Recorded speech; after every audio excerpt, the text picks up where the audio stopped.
With that, I would now like to turn to the Convention on the Rights of the Child, the most widely ratified of all the core UN human rights treaties. With special thanks to Imkan Welfare Organization, we have a question from Mr. Mezmur from some young gymnasts in Pakistan that relates to the role that nationality plays in unlocking access to other rights.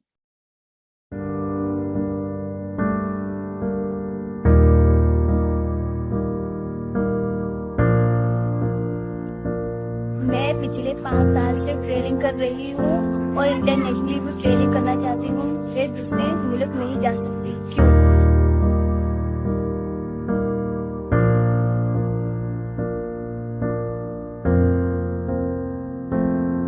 School में मैं gymnastic की trophy जीत चुकी हूँ।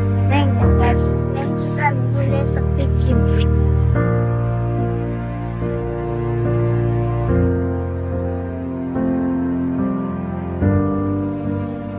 जब मुझे चोट लगती है तो कोई गवर्नमेंट हॉस्पिटल मेरा इलाज नहीं कर सकता। क्यों?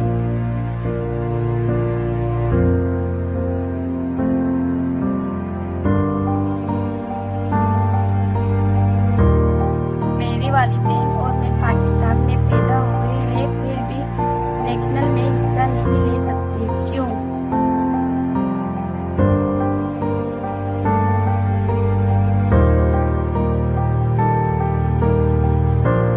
मैं जिम्नास्टिक के साथ साथ तालीम हासिल करना चाहती हूँ, मगर मैं स्कूल नहीं जा सकती। क्यों?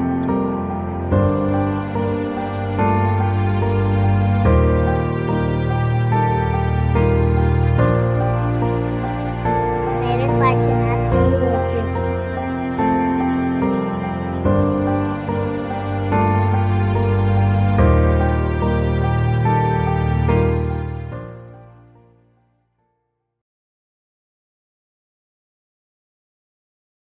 Now, the issue about child human rights defenders is absolutely critical.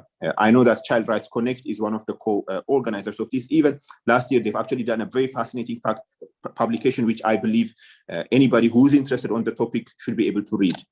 The children that spoke from Pakistan, Anwara, Sonia, Aksa, Kiran, Kulsum, and Habiba. First of all, thank you for taking the time to speak to us. That's absolutely critical. The notion that says nothing about us without us is not just only from the disability sector, it's also from the child rights angle. So children speaking and championing their own causes is absolutely critical.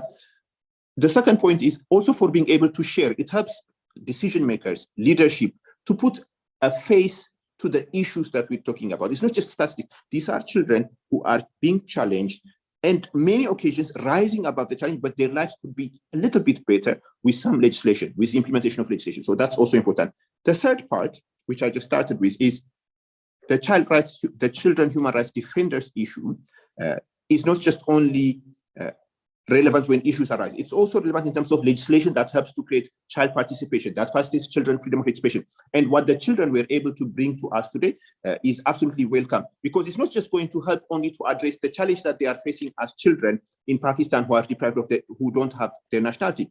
It will also have a systemic effect and bring on board much bigger number of children who find themselves in the same situation as them. So they're not just only talking for themselves, they're also talking for the other children who haven't had the opportunity to express their views, but still find themselves in the same situation.